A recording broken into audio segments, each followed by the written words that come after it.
자, 예수님의 12제자 7번째 시간으로 오늘은 빌립에 대해서 함께 나누어 보도록 하겠습니다.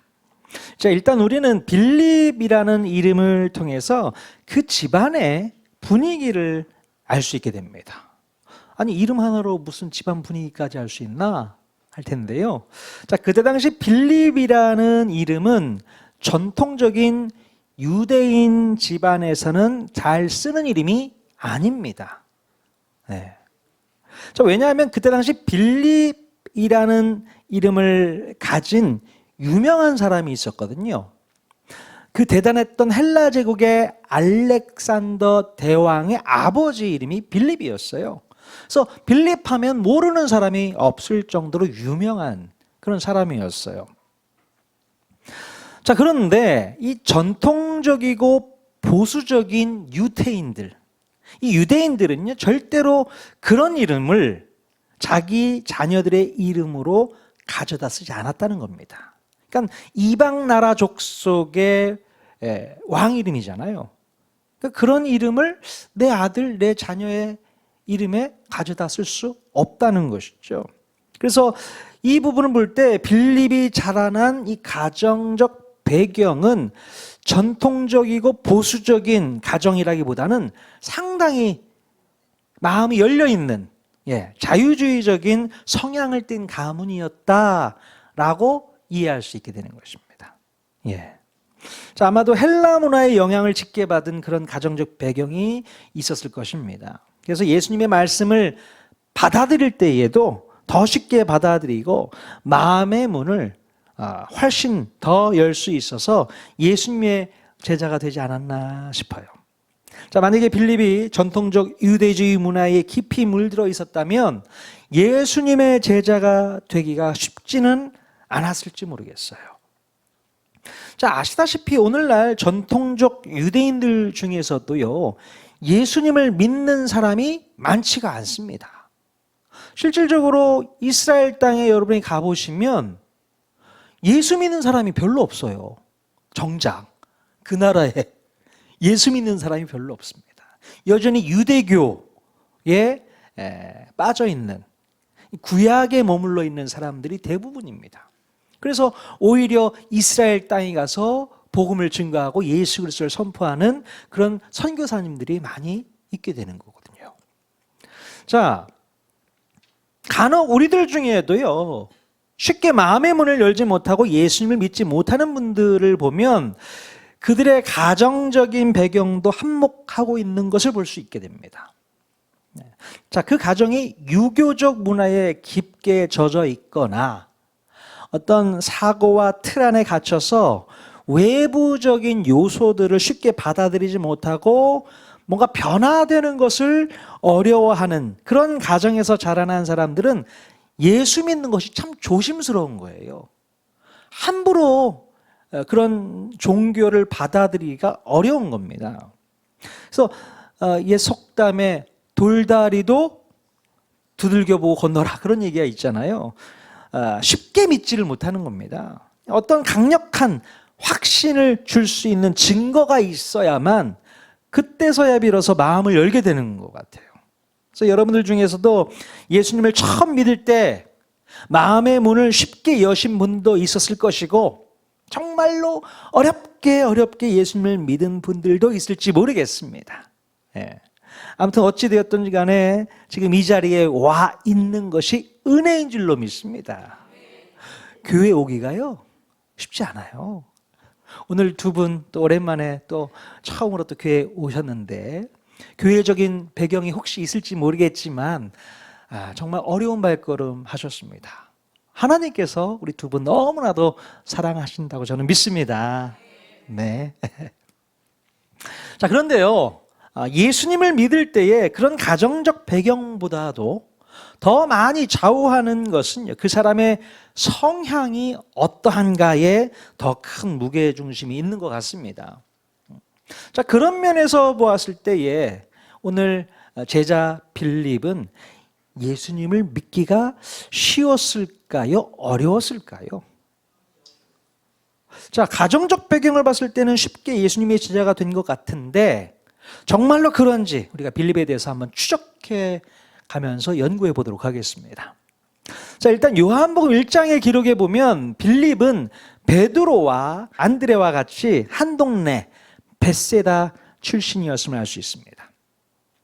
그러니 이 베드로와 안드레, 또 물론 야고보와 요한과도 잘 알고 있던 관계였을 것이고, 아마도 빌립도요 물고기를 잡는 어부였을 가능성이 높습니다. 자, 요한복음서에 보면요, 예수님께서는 베드로와 안드레를 처음 만나시고 바로 그 이튿날 빌립을 또 처음 만나시게 돼요. 자, 요한복음 1장 43절 말씀 같이 한번 읽어보도록 하겠습니다. 시작.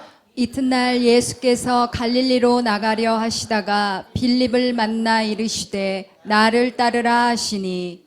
예수님께서는 빌립에게 다짜고짜 나를 따르라 이렇게 말씀하시게 돼요. 자, 그때 빌립이 예수님을 곧바로 따라갔을까요? 곧바로 따라갔을까요? 자, 나중에 보시면 알겠지만 빌립은 성향상 절대로 그럴 사람이 아니에요. 빌립은 아무런 근거도 없이 예수님을 묵턱대고 따라가지 않았을 겁니다. 자, 바로 다음 구절에 보면 빌립이 그의 친구 나다나엘에게 전도하는 장면이 나옵니다. 자, 그런데요, 나다나엘에게 예수님을 소개할 때에 정확한 근거를 제시하는 것을 볼 수 있게 됩니다. 아마도 빌립은 예수님께서 당신을 따르라고 말씀하셨을 때에 처음부터 아무 생각 없이 예수님의 제자가 된 것이 아니고요. 자, 구약 성경에서 말씀하고 있는 메시아에 대한 근거 자료들을 찾아보지 않았을까 싶어요. 정말 이분이 메시아가 맞나? 구약 성경에 메시아에 대한 예언들이 많이 나와 있거든요. 그래서 그 메시아에 대한 근거 자료들을 찾고 이분하고 매칭을 시켜보는 겁니다. 자, 요한복음 1장 45절 말씀 같이 읽어보겠습니다. 시작. 빌립이 나다나엘을 찾아 이르되 모세가 율법에 기록하였고 여러 선지자가 기록한 그 일을 우리가 만났으니 요셉의 아들 나사렛 예수니라. 네, 빌립은 예수님의 이 말씀을 듣고서 예수님을 바로 따라간 것이 아니라 모세가 쓴 모세오경을 읽어보고 또 여러 선지서들을 읽어본 것이 분명합니다. 자, 선지서의 예언에 따르면 메시아는 베들레헴에서 태어나야 하잖아요. 자, 그런데 예수님은 베들레헴이 아닌 북쪽 갈릴리 지방의 나사렛이라는 곳의 시골 출신이었던 거예요. 그래서 확신이 없던 겁니다. 아니, 메시아는 베들레헴에서 태어나셔야 되는데 나사렛 출신이야? 아닌 것 같은데, 이런 생각을 했던 거예요. 그래서 예수님을 좀 더 깊게 조사해 보니까 때마침 그의 아버지 요셉이 베들레헴 출신이라는 것을 알게 되었고, 또 더 중요한 사실은 예수님도 어렸을 때에 베들레헴에서 태어난 것을 알게 되지 않았나 싶습니다. 그래서 그때부터 빌립은 예수님을 메시아라고 확신할 수 있지 않았을까 싶어요. 성경에는 기록되어 있지 않지만 그걸 물어봤을지 모르겠어요. 예수님, 혹시 어디서 태어나셨어요? 저는 그렇게 한번 물어봤을 것 같아요. 이 빌립은 그런 궁금증이 많았던 사람이고 정확한 것을 원했거든요. 예수님 어디 태생이에요? 나사렛 출신인 것은 알겠지만 어디서 태어났는지 알고 싶은 거죠. 예수님께서 나 베들레헴 출신이야. 그렇게 말씀하셔서 아, 베들레헴. 그럼 구약 성경에서 예언하고 있던 그 장소에서 태어나신 분, 그러면 메시아일 확률이 높네. 메시아 맞군요. 그러면서 예수님을 따라가지 않았을까 싶은 생각이 들어요.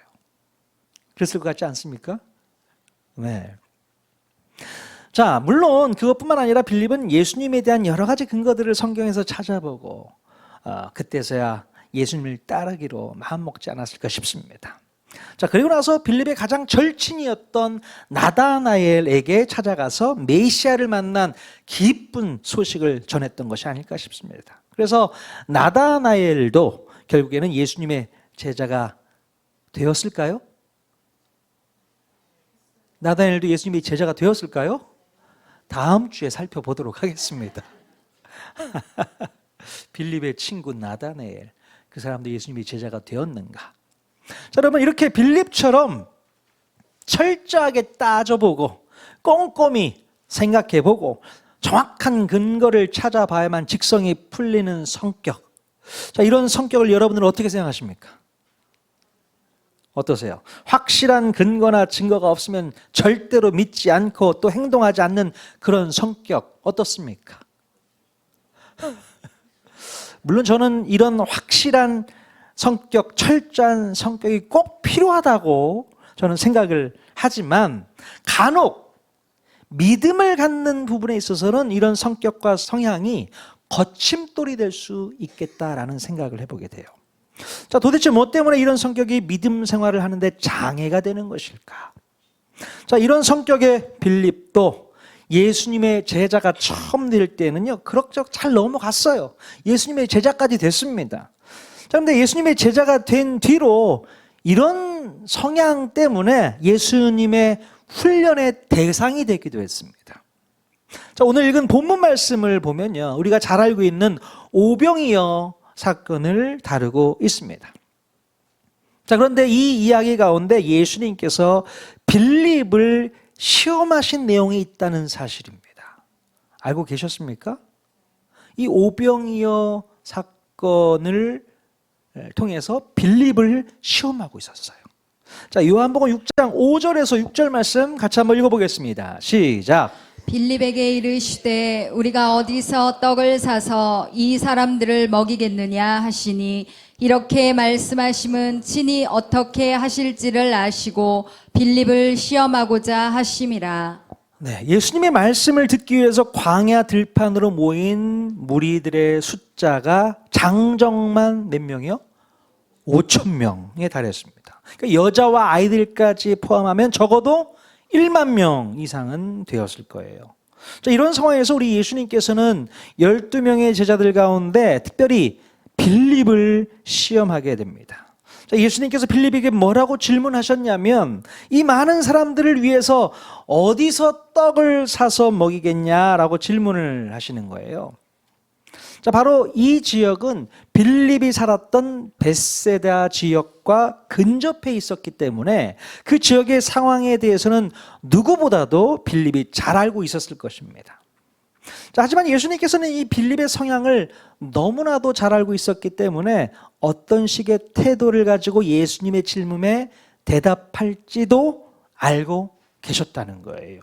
자, 요한복음 6장 7절 빌립이 뭐라고 대답하는지 한번 읽어보겠습니다. 시작. 빌립이 대답하되 각 사람으로 조금씩 받게 할지라도 200데나리온의 떡이 부족하리이다. 네, 정말로 이 빌립은요, 그 짧은 시간에 그 많은 양의 사람들을 먹일 수 있는 떡이 얼마 정도가 필요한지를 빠르게 계산할 수 있는 능력이 있었어요.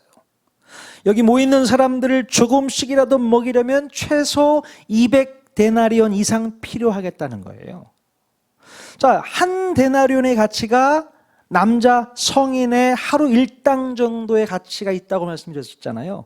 그러니까 즉 한 데나리온을 요즘 가치로 환산해 보면 최소한 10만 원 정도 된다고 했을 때 200데나리온은 얼마예요? 계산이 빠르시네요. 2천만 원 정도 든다는 겁니다. 자, 짧은 시간 동안 이 빌립은 이 계산을 할 수 있었던 겁니다. 여러분, 이런 재능은 아무나 가질 수 있는 게 절대 아닙니다. 한번 생각해 보십시오. 예를 들어서 우리 통하는 교회 성도들이 배불리 먹을 수 있을 정도로 피자를 시켜서 먹는다면 피자헛의 슈퍼 수프림 패밀리 사이즈 기준으로 얼마 정도가 들겠습니까? 빨리 한번 계산해 보세요. 자, 얼마 정도인지 뭐 가격만 알면 몇 판 정도가 필요할 건가 이런 것도 좀 생각해 봐야 되잖아요. 짧게 계산해 보니까 한 40만 원 정도가 될 것 같습니다. 뭐 늘상 그리고 인원도 별로 되지 않기 때문에 그 정도 계산은 쉽게 할 수 있어요. 근데 10,000명이 모여 있습니다. 야, 이 10,000명을 배불리 먹일 수 있는다. 쉽지 않죠. 그 계산이 어떻게 나오겠습니까? 자, 이 계산 빠른 분들 우리 성도들 중에서도 분명히 있을 거라고 저는 생각을 하는데요. 은사입니다. 재능이에요. 아끼지 마시고 활용하십시오. 아무튼 이 빌립이 내린 결론이 무엇이었습니까? 이 많은 사람들을 먹일 수 있는 음식을 살 돈도 없을 뿐만 아니라 그 돈이 있어도 그런 양의 음식을 조달할 만한 근처 가게가 없다는 거예요. 빌립이 너무 잘 알거든요. 이 베세다 지역을 너무나도 잘 알고 있기 때문에 이 동네에서 그 많은 양의 음식을 조달할 가게가 없습니다. 예수님. 그러니 이 무리들을 지금은 절대로 먹일 수 없다는 결론을 도출하게 됩니다. 절대로 먹일 수 없습니다. 그럼 예수님께서는 이 제자 빌립의 대답을 듣고서 똑똑하다고 칭찬하셨을까요? 야, 어떻게 너는 그걸 잘하냐? 똑똑하구나. 자, 글쎄요. 예수님께서는 이 빌립의 계산 실력을 듣고만 계시면서 그냥 껄껄껄 웃고만 계시지 않았을까 싶습니다. 그리고 그 순간 빌립은 스스로 뿌듯하게 느꼈을 것 같아요. 내가 이 정도는 되지. 정말로 빌립은요, 예수님께서 얼마만큼의 돈이 필요한지 정말로 궁금해서 똑똑한 자기에게 물어보신 거라고 생각하고 있는 것 같아요. 정말 빌립은 그렇게 착각했을 것 같습니다. 자, 그런데요, 빌립의 눈앞에서 아주 놀라운 반전의 역사가 벌어지고 말았습니다. 자, 자기 친구 안드레가요, 웬 어린아이 하나를 데리고 오더니 그 아이가 가지고 있던 보리떡 5개와 말린 물고기 2마리를 예수님께 가져다 드리는 거예요. 자, 안드레가 도대체 무슨 의도로 오병이어를 예수님께 가져다 드렸는지 모르겠지만, 자, 예수님께서는 그때부터 사람들을 자리에 앉히신 다음에 그 음식을 들어서 축사하시고 사람들에게 그것을 나누어 주기 시작합니다. 자, 어떤 일이 벌어졌습니까? 그곳에 모여있는 1만 명의 무리들이 배불리 먹고 남은 음식이 12바구니. 말이 안 되는 일이 벌어진 거죠. 보리떡 5개, 물고기 2마리를 가지고 어떻게 1만 명을 다 먹이고 그것도 모자라서 12바구니나 남깁니까? 말이 돼야 안 돼요? 말이 돼요? 야, 정말 깜짝 놀랄 만한 기적의 역사가 그곳에서 벌어졌던 것입니다. 여러분, 이 기적 사건을 눈으로 목격했던 사람들 중에 누가 제일 많이 뻘쭘했을까요? 네, 당연히 절대로 이 많은 사람들을 먹일 수 없다라고 자신의 계산 실력을 뽐냈던 빌립이 제일 뻘쭘했을 것 같아요. 이게 뭐야 이게? 이게 뭐야?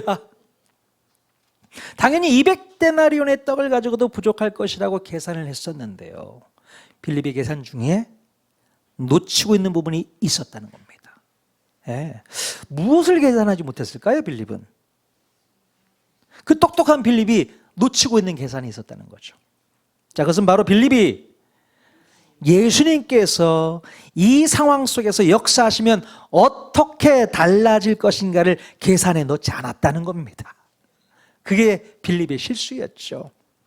만약에 빌립이요, 예수님 200데나리온의 떡도 부족할 것 같습니다.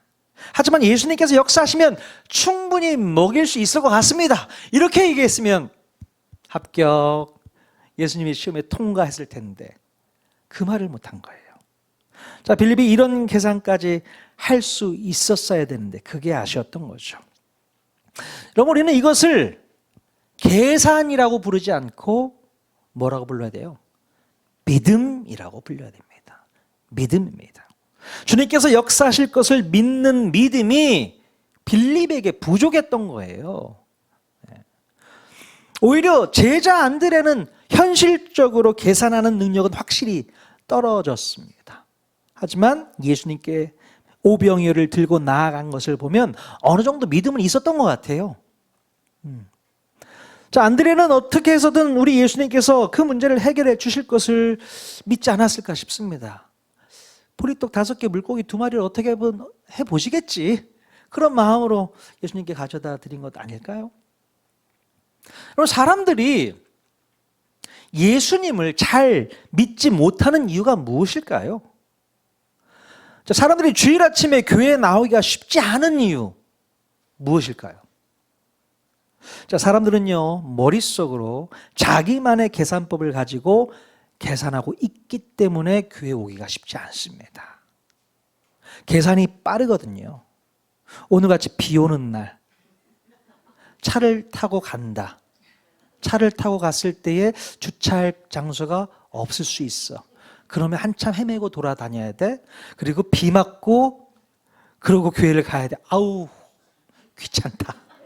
이 계산이 빠른 거죠. 그럼 예수님을 믿게 되면 매주 교회에 나와야 되고 교회에 나가게 되면 주일 아침에는 자유를 잃게 된다는 계산을 하는 거예요. 예? 편하게 늦잠도 못 자고 놀러도 못 가고 시간을 빼앗긴다는 계산을 하는 겁니다. 아니 4시간 빼앗기는 거 아니야. 이 계산이 머릿속에 들어오는 거죠. 또 교회를 나가고 신앙생활을 하게 되면 막 즐겨 했던 세상적인 일들을 웬만하면 절제해야 되고 또 웬만하면 접어야 하고 또 웬만하면 끊어야 한다고 계산을 합니다. 그렇게 잘 마시던 술도 자유롭게 마실 수 없게 되고 늘 달고 살던 담배도 끊어야 되고 또 즐겨했던 모든 일들을 멈춰야 한다는 생각에 앞으로는 재미없는 삶을 살 것 같다는 그런 계산을 하게 됩니다. 그래서 교회에 나갈 엄두를 내지를 못하는 거예요. 그렇지 않습니까? 심지어 교회에 다니게 되면 교회에 헌금이라는 것을 해야 된다고 생각을 합니다. 그래서 돈 10,000원이라도 아깝게 쓰는 것이 낭비라는 계산이 들어서 늘 주저하게 되는 거예요. 절대로 목사님의 달콤한 설득에 속아서 쓸데없이 헌금을 해버리는 일은 없도록 늘 주의해야 한다고 스스로에게 경고하면서 정신을 바짝 차리잖아요. 또 마음에도 없는 봉사활동이라든가 부담스러운 전도라든가 더 이상 할 말도 없는데 계속 뭔가를 이야기해야 된다, 나눔을 해야 된다고 하니까 미치겠는 거죠. 스트레스 받는 거예요. 이런 계산들이 머릿속에서 막 있는 겁니다. 자, 그러나 여러분, 이 정도의 계산에서 멈춰버리면 정말로 똑똑하지 못한 거예요. 예. 우리가 생각하지 못한 계산이 더 남아있음을 정확하게 우리는 알아야 됩니다. 어떤 계산을 더 해야 될까요? 여러분, 기본적으로 예수님을 잘 믿으면 천국에 간다는 그런 계산을 하고 계십니까? 네. 주일 아침에 교회를 나와야 되기 때문에 휴일이 자유롭지 못하지만 그러나 은혜스러운 예배를 통해서 진정한 자유와 만족과 기쁨이 있음을 계산하고 있으신가요? 그 계산도 하셔야 되는 거죠. 교회에 다니게 되면 재미있고 즐겁고 기분 좋은 모든 일들을 끊어야 될 수 있을지 모르겠지만 그러나 그런 것들보다도 더 재미있고 더 의미있고 더 만족스럽고 더 뿌듯함을 더해주는 찬양과 기도와 또 말씀과 교제와 봉사와 맛있는 식사가 있다는 것을 계산해야 되지 않을까요? 그 계산을 왜 놓치고 있는 겁니까? 교회에 헌금을 해야 해서 여러분의 생활비나 용돈이 줄어들 수는 있지만 하나님께 기쁨으로 헌금을 드리게 되므로 여러분이 더 이상 돈의 노예가 되지 않고 물질에 끌려다니지 않는 자유로운 인생이 되어서 진짜 행복을 경험하게 된다는 것도 계산해야 된다는 겁니다. 이 계산을 빼놓아서는 안 됩니다. 그럼 이제 우리는요, 더 똑똑하고 더 지혜로운 계산법을 배워야 합니다.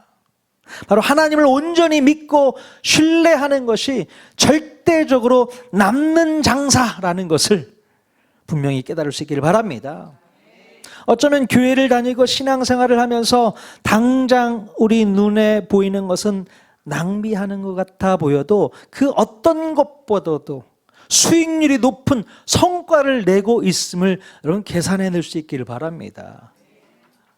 신앙생활이 그렇습니다. 예.